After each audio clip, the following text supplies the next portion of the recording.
Yang perlu diketahui dalam masalah musik, ya, perlu saya ingatkan bahwa masalah hukum halal dan haram ini haknya Allah. Tidak ada yang punya hak berbicara halal dan haram selain Allah, kemudian Rasulnya. Jelas ya?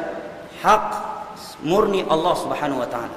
Nabi kita sendiri hanya menyampaikan apa yang Allah telah perintahkan kepada beliau. Baligh ma unzila ilaik. Maka tentang halal dan haram adalah haknya Allah. Dan kita harus siap meyakini halal sesuatu yang Allah halalkan. Dan juga sebaliknya, kita harus siap menyatakan haram apa yang Allah dan Rasulnya haramkan, sekalipun kita belum mampu meninggalkannya. Jangan karena hawa nafsu kita atau kita belum mampu meninggalkannya, akhirnya agama Allah kita kelek-kelek. Ya, kita akal-akalin yang haram menjadi halal, yang halal menjadi haram karena sesuai dengan hawa nafsu kita. Ini tidak boleh. Ya, kita harus tundukkan hawa nafsu kita. Wa amma man khafa maqama rabbih wa nahaa nafsa 'anil hawa fa innal jannata hiyal ma'wa. Barang siapa yang takut akan keagungan Rabbnya dan dia mampu melawan hawa nafsunya, dia tundukkan hawa nafsunya di depan syariat Allah, maka syurga adalah tempatnya. Makna sebaliknya apa? Orang yang tidak takut kepada Allah dan tidak mau menundukkan hawa nafsunya kepada Allah di hadapan syariat Allah, maka neraka adalah tempatnya. Dan Allah berfirman dalam surat Al-Ahzab, "Wa ma kana lil mu'minin wa la mu'minatin idza qada Allah wa rasuluhu amran ay yakuna lahumul khiyaratu min amrihim wa may ya'sillaha wa rasulahu faqad dhalla dhalalan mubina." Dan sungguh tidak pantas bagi seorang mukmin dan mukminah jika Allah dan Rasulnya telah menetapkan suatu ketetapan, dia memiliki pilihan lain selain ketetapan Allah dan Rasulnya. Dan barang siapa yang bermaksiat kepada Allah dan Rasulnya, maka sungguh dia telah sesat dengan kesesatan yang nyata.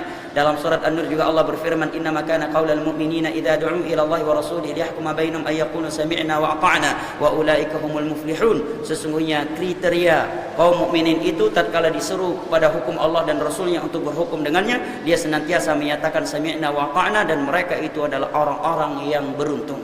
Dan telah sepakat para sahabat Nabi, para tabi'in, tabi'ut tabi'in, dan 4 mazhab tentang haramnya musik. Tentang haramnya musik. Ya.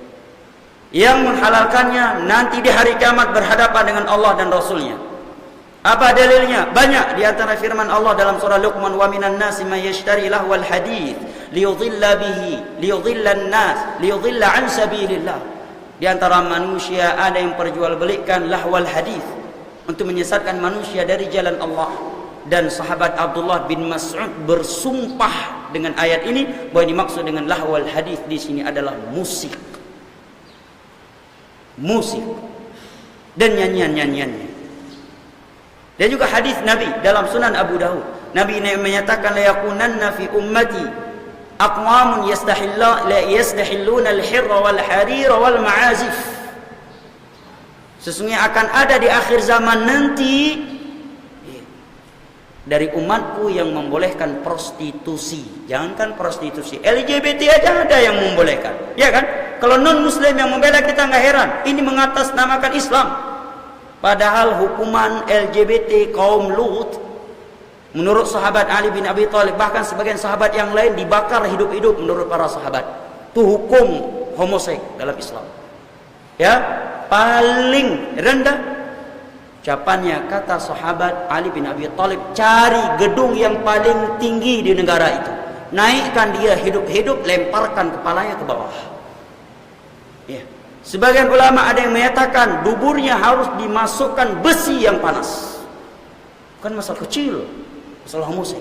Allah angkat bumi di masa kaum Nabi Lut. Allah angkat bumi, ya, bangunan-bangunan di masa itu, kemudian Allah balikkan dan kemudian Allah timpahkan kembali ke bawah. Allah naikkan sampai ke angkasa bumi yang mereka tinggal, rumah-rumah yang mereka tinggal, kemudian Allah timpahkan ke bawah dalam keadaan terbalik. Faja'alna asfala 'aliyaha safilaha wa amtarna 'alaihim hijaratan min sijil. Kami balik yang tinggi menjadi ke bawah, kemudian kami turunkan hujan batu kepada mereka. Maka orang-orang yang membela LGBT, mereka ingin meminta hujan batu dari Allah turun di Indonesia. Dan mereka meminta Allah untuk membalikkan tanah Indonesia, Allah angkat ke langit, kemudian Allah jatuhkan ke dalam bumi. Ini hakikatnya. Siapapun dia, Allah yang Rabbul Alamin mampu melakukan segala sesuatu. Tsunami telah datang dan mengingatkan kita kekuasaan Allah. Mana decking-decking yang mendekengi tempat-tempat maksiat di masa itu di pinggir laut. Tengkoraknya tidak diketahui sekarang di mana. Allah lenyapkan ribuan nyawa tidak dalam sekejap waktu. Jangan memanggil azab Allah Jalla wa'ala. Dan jangan bermain-main dengan hukum Allah Jalla wa'ala.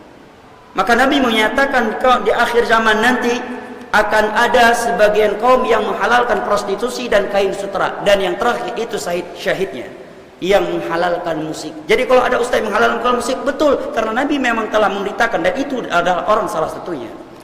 Ya, 4 mazhab sepakat. Loh ustaz, ini musik islami. Kalau ada musik islami berarti ada prostitusi islami. Karena Nabi menyebutkan musik bareng dengan zina dan kain sutra. Kalau ada musik islami, maka ada pula zina islami. Dan coba kita bayangkan, di masa Nabi, andai kata Nabi membolehkan musik, pasti musik di masa itu islami. Enggak mungkin Dewa 19 di masa itu dihidupkan, Sheila on Seven dan yang semisalnya. Pasti lagu-lagu yang dinyanyikan oleh Umar, Abu Bakar kalau boleh. Enggak mungkin Dewa 19, ya kan? Enggak mungkin lagu rock, ya, enggak mungkin. Pasti lagu-lagu islami, tapi enggak ada yang dikecualikan oleh Nabi. Datang kita kecualikan. Kita lebih hebat daripada Nabi dan para sahabat, lebih hebat daripada tabi'in, lebih hebat daripada tabi'in, dan lebih hebat dari 4 imam mazhab. Nah, wallahu taala alam.